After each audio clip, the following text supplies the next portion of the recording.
कहानी के शुरुआत में एक मासूम से लड़के को दिखाते हैं जिसका नाम ताइसिक था। वो बहुत सालों के बाद आज वापस अपने घर जा रहा था। तभी वो अपनी एक छोटी सी नोटबुक निकालता है जिसके अंदर लिखा था कि आज के बाद वो कभी शराब नहीं पिएगा, कभी झगड़ा नहीं करेगा और ना ही कभी रोएगा। कुछ देर बाद ताइसिक एक छोटे से रेस्टोरेंट में सहमा सहमा बैठा होता है। उसके सामने एक लड़की खड़ी होती है। वो लड़की ताइसिक को नहीं जानती थी, मगर ताइसिक उसी लड़की के मां से मिलने वहां आया होता है। इसलिए जब तक कि मां वापस घर नहीं आती तब तक वो ताइसिक को पब्लिक बाथ हाउस जाकर नहा कर आने के लिए कहती है। ताइसिक भी उस लड़की की बात मानकर पब्लिक बाथ हाउस चला जाता है। वहां जाने पर वो वापस से अपनी छोटी नोटबुक निकालता है। उसके अंदर उसने पब्लिक बाथ हाउस में जाना ऐसा लिखा होता है। वो उसे नोटबुक से हटा देता है, लेकिन तभी ताइसिक की मासूमियत देखकर बाथ हाउस का ओनर ताइसिक के ऊपर जबरदस्ती रौब जमाने लगता है। ताइसिक चुपचाप उस आदमी की सारी बात सुन रहा था। कुछ देर बाद ताइसिक अंदर जाने के लिए अपने कपड़े उतारता है। तब जो इतने समय से ताइसिक को परेशान कर रहा था उसकी हालत भीगी बिल्ली जैसी हो जाती है, क्योंकि ताइसिक का पूरा शरीर किसी गैंगस्टर की तरह टैटूओं से भरा होता है। दूसरी तरफ शहर के एक गैंगस्टर को दिखाते हैं जिसका नाम चांगमू होता है। वो जानबूझकर शहर के मासूम लड़कों को इकट्ठा कर उन्हें परेशान करता था। तभी चांगमू को पीछे से किसी की आवाज आती है। वो उसी एटीट्यूड में पीछे मुड़ता है। तब ताइसिक उससे मिलने वहां आया था। ताइसिक को देखकर चांगमू का एटीट्यूड एकदम से बदल जाता है। वो किसी मासूम की तरह ताइसिक का हाल चाल पूछता है। ताइसिक भी उससे बस आखिरी बार मिलने वहां आया था। फिर ताइसिक वहां से निकलकर शहर के दूसरे गैंगस्टर यांकी के पास जाता है। यांकी और चांगम मिलकर पूरे शहर पर राज करते थे, मगर वो दोनों भी ताइसिक के सामने एकदम भीगी बिल्ली बन जाते थे। फिर ताइसिक दोनों से भी मिलने के बाद वापस उसी रेस्टोरेंट में जाता है। वो लड़की अभी भी वहीं पर थी। वो लड़की ताइसिक को देखने के बाद अपने माँ को बुलाती है। माँ जब ताइसिक को देखती है तब वो तो भागकर ताइसिक के पास जाती है और अपने बेटे की तरह ताइसिक को प्यार करने लगती है। फिर वो ताइसिक के लिए बहुत सारा खाना बनाकर अपने हाथों से खिलाती है। दूसरी तरफ वो लड़की जिसका नाम हीजू था, उसे समझ ही नहीं आ रहा था कि आखिर उसकी माँ ताइसिक को उनके बेटे की तरह प्यार क्यों कर रही है। इसीलिए कुछ देर बाद हीजू ताइसिक को लेकर छत पर जाती है और उसे धमकाने लगती है कि जब तक ताइसिक इस घर में रहेगा उसे सारे काम करने होंगे, झाड़ू पोछा सारे काम। इधर ताइसिक भी बिना किसी शिकायत के किसी मासूम की तरह हिजू की सारी बातें मान लेता है। सुबह होने पर ताइसिक पुलिस स्टेशन जाता है क्योंकि उसे हर रोज जाकर साइन कर आने के लिए कहा गया था। तभी वहां पर एक पुलिस अफसर आता है। वो ताइसिक को लेकर बाहर जाता है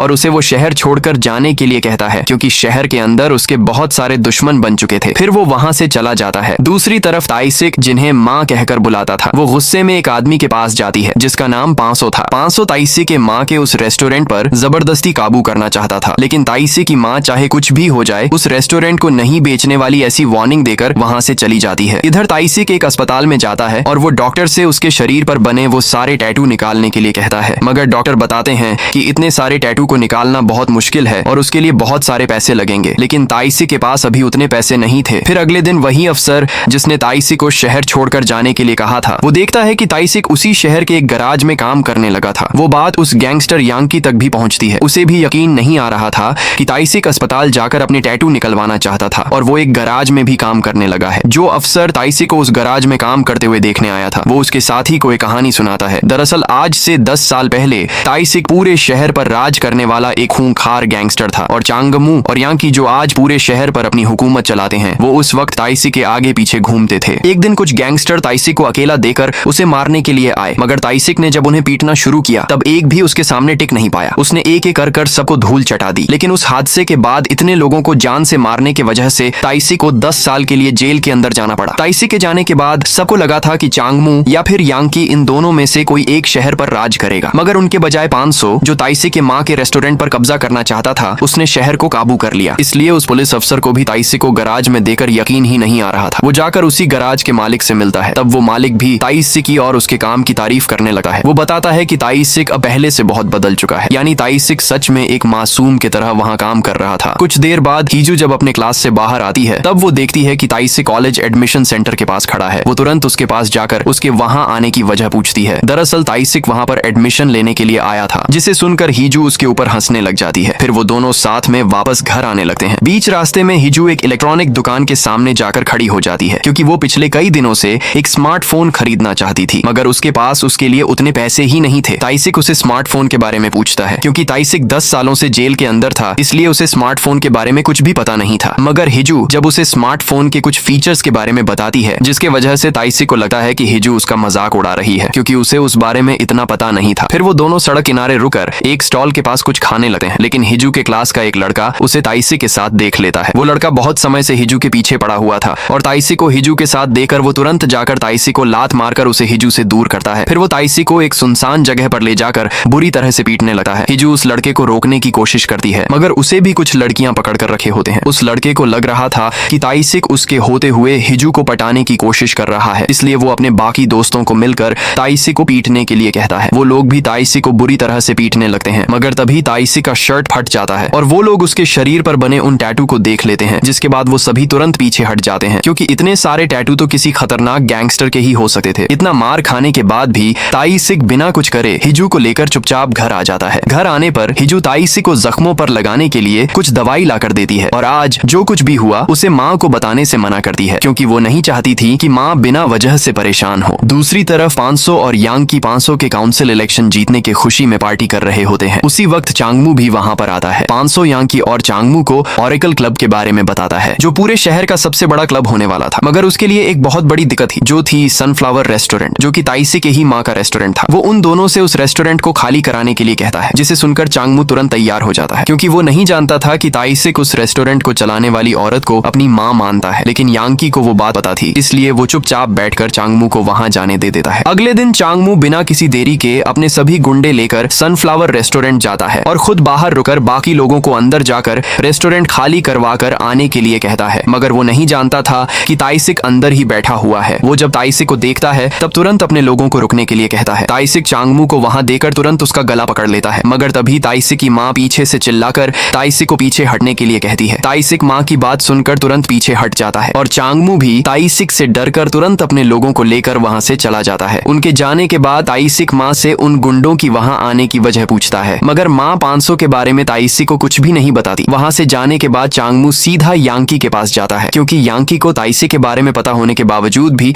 उसने चांगमू को वहां जाने से नहीं रोका था। मगर यांकी को लग रहा था कि इतने सालों के बाद ताइसिक बिना किसी वजह के उस शहर में वापस नहीं आ सकता। चांगमू को लग रहा था कि अगर वैसा हुआ तो ताइसिक उन दोनों को कुछ नहीं करेगा, क्योंकि वो दोनों ताइसिक के अच्छे दोस्त हुआ करते थे। मगर यांकी चांगमू से पूछता है कि जब ताइसिक जेल में था तब वो कितनी बार उससे मिलने के लिए गया था। यांकी तो फिर भी 10 सालों में 5 बार मिलने गया था, मगर चांगमू तो एक बार भी नहीं गया था। फिर 500 जिसने उस सनफ्लावर रेस्टोरेंट को खाली करने के लिए कहा था, वो देखता है कि वो रेस्टोरेंट अभी भी बिल्कुल वैसा का वैसा ही खड़ा है। तभी 500 का ड्राइवर ब्यूंगजिन, जो ताइसिक का चांगमू और यांकी के ही तरह अच्छा दोस्त हुआ करता था, वो 500 को ताइसिक के बारे में बताता है, क्योंकि 500 अभी तक इस बात से अनजान था कि जो 10 सालों पहले पूरे शहर पर राज करता था वो अब वापस इस शहर में आ चुका है। वो चांगमू और यांकी को ताइसिक पर कड़ी निगरानी रखने के लिए कहता है। फिर रात होने पर ताइसिक जब अपने काम से घर आता है तब उसने उसके माँ के लिए एक प्यारा सा गिफ्ट बॉक्स लाया होता है, क्योंकि आज उसकी पहली तनख्वाह उसे मिली थी। माँ जब उस गिफ्ट बॉक्स को खोलती है तब उसके अंदर प्यारे से जूते रखे हुए थे। वो देखने के बाद माँ भावुक हो जाती है। फिर कुछ देर बाद हिजू जब छत पर अकेली ही खुद से बातें करते हुए खड़ी होती है तब ताइसिक वहां पर आता है और वो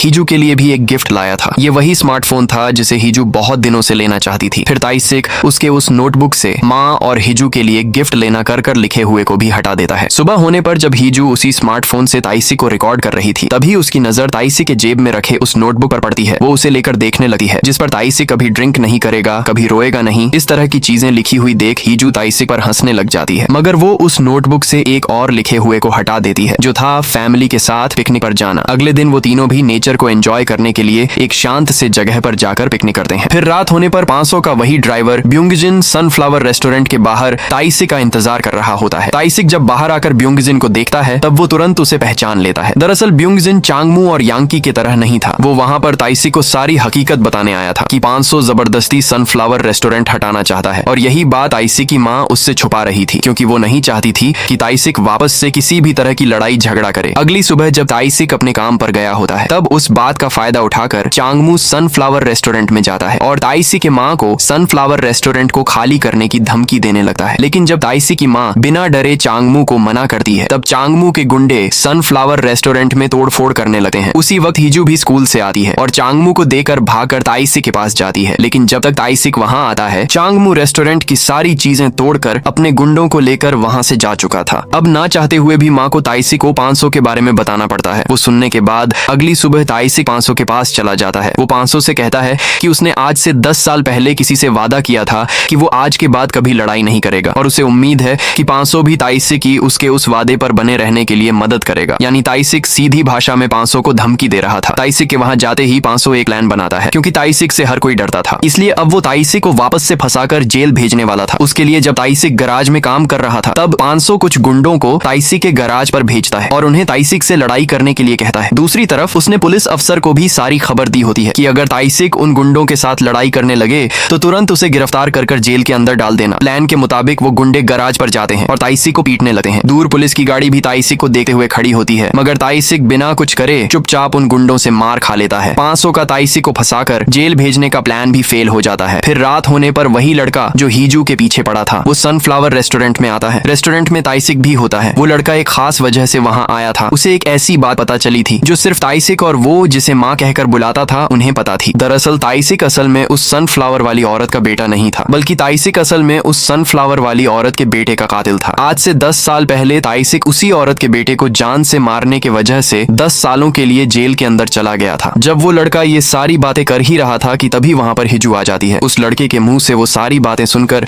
हिजू तो पूरी तरह से शॉक में चली जाती है। उसके मन में बस एक ही सवाल था कि आखिर जिस शख्स ने उसके बेटे को जान से मार दिया वो उसे ही अपना बेटा कैसे बना सकी है। फिर कुछ देर बाद माँ हिजू को सारी हकीकत बताती है। ये सच था कि ताइसिक ने ही उसके बेटे को जान से मारा था, मगर उसका बेटा भी कोई अच्छा इंसान नहीं था। हिजू जब बहुत छोटी थी तब उसका बेटा अपने ही माँ को कुछ पैसों के लिए मारा करता था। जब उन्हें अपने बेटे के कातिल के बारे में पता चला था तब वो उसे देखने के लिए जेल के अंदर गई थी। तब वो ताइसिक ही था, लेकिन ताइसिक को अपने की पर बहुत पछतावा था। ताइसिक को देखकर माँ समझ चुकी थी कि ताइसिक ने भले ही उसके बेटे को जान से मार दिया था, मगर वो दिल का बुरा नहीं है। और जो छोटी सी नोटबुक जिसमें ताइसिक ने वो अलग अलग चीजें लिखी हुई थी वो भी उन्होंने ही उसे दी थी। ताइसिक 10 सालों तक उसी नोटबुक में वो सारी चीजें लिखता गया जिसे वो जेल के बाहर आने के बाद करना चाहता था। अगले दिन ताइसिक की माँ वापस से 500 के पास जाती है, क्योंकि आज से 10 साल पहले ताइसिक ने उसके बेटे को मारा था, मगर उसके बेटे को ताइसिक के पास भेजने वाला और कोई नहीं बल्कि 500 ही था, ताकि उन दोनों में जब लड़ाई हो तो दोनों में से कोई भी एक मर जाएगा और दूसरा उसे मारने के जुर्म में जेल के अंदर चला जाएगा, जिसके बाद 500 आराम से सनफ्लावर रेस्टोरेंट को खाली करवा सकता था। ये सारी चीजें उन्हें अपने बेटे के उस डायरी की वजह से पता चली थी। यानी अगर वो डायरी सबके सामने आ गई तो 500 का पूरा पॉलिटिकल करियर बर्बाद हो जाएगा। लेकिन ताइसिक की माँ 500 के सामने एक ऑफर रखती है कि अगर वो ताइसिक और उसे आज के बाद से कभी भी परेशान नहीं करेगा तो वो उस डायरी को कभी भी लोगों के सामने नहीं आने देगी। माँ के वहां से जाते ही ब्यूंगजिन तुरंत ताइसिक को फोन कर सारी बात बताता है, क्योंकि उसके माँ के उस धमकी के बाद 500 अब और भी ज्यादा गुस्से में था और वो उसके माँ को कभी भी नुकसान पहुंचा सकता था। इसलिए ताइसिक तुरंत 500 के पास जाता है, मगर वो वहां उससे लड़ने नहीं बल्कि ये बताने आया था कि वो उसके माँ और हिजू को लेकर शहर छोड़कर चला जाएगा। सिर्फ उसके माँ को कुछ नहीं होना चाहिए। 500 चाहता तो ताइसिक की बात तुरंत मान सकता था, लेकिन उसे ताइसिक पर भरोसा नहीं था। इसलिए वो जाने से पहले ताइसिक को उसका एक हाथ उसे देने के लिए कहता है। यानी वो ताइसिक को लड़ने के भी काबिल नहीं छोड़ना चाहता था। अपने माँ के खातिर ताइसिक भी उसकी बात मानकर अपना हाथ कटवाने के लिए तैयार हो जाता है। ब्यूंगजिन ताइसिक के दाएं हाथ की एक नस को काटा है, जिसके बाद ताइसिक अब कभी भी उस हाथ से कुछ नहीं कर पाएगा। लेकिन जाने से पहले ब्यूंगजिन ताइसिक को बताता है कि उसने असल में उसकी नस नहीं काटी थी, यानी उसका हाथ अभी भी सही सलामत था। अगले दिन हिजू जब स्कूल के लिए रास्ता क्रॉस कर रही होती है तभी एक लड़का आकर उसके मुंह पर पूरी ताकत से वार करता है। हिजू तो वहीं पर बेहोश हो जाती है। वो लड़का वही था जो हिजू के पीछे पड़ा था। ताइसिक को जब हिजू के बारे में पता चलता है तब वो तुरंत अस्पताल जाता है। उस हादसे की वजह से हिजू को बहुत गहरी चोट आई थी, इसलिए ताइसिक रात भर हिजू के ही पास अस्पताल में बैठा रहता है। लेकिन दूसरी तरफ उसकी माँ घर पर अकेली थी। ताइसिक का हाथ काटने के बाद भी 500 नहीं रुका। वो यांकी को ताइसिक के माँ के पास भेजता है। यांकी ताइसिक के ना होने का फायदा उठाकर उसके माँ को गला घोंटकर मार डालता है और सनफ्लावर रेस्टोरेंट के कागजों पर उसके मरे हुए माँ के अंगूठे से रेस्टोरेंट को 500 के नाम कर देता है। कुछ देर के बाद ताइसिक घर आता है, मगर जब वो अपने माँ को बाहर खड़े होकर आवाज लगाता है तब उसे अंदर कोई भी आवाज नहीं आती, इसलिए वो दरवाजा खोलता है। तब उसकी माँ एक रस्सी से ऊपर लटकी हुई होती है। ताइसिक भागकर उन्हें नीचे उतारता है, मगर वो तो पहले ही मर चुकी थी। ताइसिक जिन्हें पूरी दुनिया में अपना मानता था, जिनके वजह से ताइसिक ने खुद को एक गैंगस्टर से अच्छे इंसान में बदला था, अब वो ताइसिक को अकेला छोड़कर जा चुकी थी। ताइसिक और बाकी सभी लोगों को लग रहा था कि ताइसिक की माँ ने खुद के हाथों से खुद की जान ले ली थी, क्योंकि ताइसिक ने उन्हें रस्सी से लटके हुए देखा था। वो नहीं जानता था कि उसके आने से पहले वहाँ क्या क्या हुआ था। कुछ देर के बाद ताइसिक एक आखिरी बार घर जाता है। तब उसे उसने जो जूते माँ को गिफ्ट में दिए थे उसके पास एक ऐसी चीज दिखती है जिससे ताइसिक सारी असलियत समझ जाता है। वहाँ पर यांकी के कान की बाली पड़ी हुई थी, जिसे देखने के बाद वो सबसे पहले हिजू के पास जाता है, जो अब होश में आ चुकी थी। हिजू ताइसिक से माँ कहाँ है कर पूछती है। उस वक्त ताइसिक हिजू से झूठ बोल देता है कि वो घर पर उसका इंतजार कर रही है। फिर हिजू से मिलने के बाद ताइसिक एक साथ बहुत सारी शराब की बोतल पी जाता है। आज से 10 साल पहले ताइसिक जब भी शराब पीता था तो उसे रोकना नामुमकिन हो जाता था, इसलिए उसने अपने माँ के खातिर उस नोटबुक में शराब ना पीने का वादा किया था। लेकिन आज उसने जिनके लिए वो सारी चीजें लिखी थी वो ही इस दुनिया में नहीं रही थी। दूसरी तरफ 500 यांकी और चांगमू और सारे गुंडे मिलकर ओरेकल क्लब के खुलने की खुशी में पार्टी कर रहे होते हैं। तभी उन्हें किसी के रोने की आवाज आती है। वो आवाज ताइसी की ही थी। ताइसी को वहां पर देखकर यांकी और चांगमू उसका मजाक उड़ाने लगते हैं, क्योंकि उन्हें लग रहा था कि ताइसी का एक हाथ सच में अब किसी काम का नहीं रहा। ताइसिक उस कान के बाली को यांकी के पास फेंकता है और ब्यूंगजिन को वहां से जाने के लिए कहता है, क्योंकि वो ब्यूंगजिन को कोई नुकसान नहीं पहुंचाना चाहता था। ब्यूंगजिन भी चुपचाप ताइसिक की बात मानकर वहां से बाहर चला जाता है। फिर ताइसिक सबसे पहले एक सवाल करता है कि हिजू की वैसी हालत किसने की है? जिस लड़के ने हिजू के ऊपर वार किया था वो भी वहीं पर होता है। वो बिना डरे सामने आकर कबूल करता है और ताइसिक को मारने उसके पास जाने लगता है, मगर ताइसिक तो बड़े आसानी से उस लड़के को उसकी करतूत की सजा दे देता है। फिर ताइसिक ओरेकल क्लब के मेन दरवाजे पर आग लगा देता है ताकि कोई भी वहां से बाहर न जा पाए, जिसके बाद वो एक एक कर सभी को मारना शुरू करता है। ताइसिक एक घायल शेर की तरह बन चुका था। कोई भी गुंडा उसके सामने 1 मिनट भी टिक नहीं पा रहा था। ताइसिक का इस तरह का खूंखार रूप देकर गुंडे डर के मारे पीछे हटने लगते हैं। चांगमू और यांकी तो 1 मिनट भी ताइसिक के सामने खड़े नहीं हो पाते। ताइसिक उन दोनों को भी मार देता है। अब सिर्फ 500 बचा था, जो भीगी बिल्ली की तरह ताइसिक से डरकर भाग रहा था, मगर ताइसिक उसे भी कुचल कुचल कर जान से मार डालता है। पूरा ओरेकल क्लब आग के लपटों से जलने लगता है और ताइसिक ने अपने माँ के खातिर हर एक को मौत के घाट उतार दिया था। इसी के साथ ये मूवी खत्म हो जाती है। अगर मूवी की एक्सप्लेनेशन पसंद आई तो वीडियो को एक लाइक कर चैनल को सब्सक्राइब जरूर से करना। मिलते हैं एक नए रोमांच से भरी मूवी के साथ।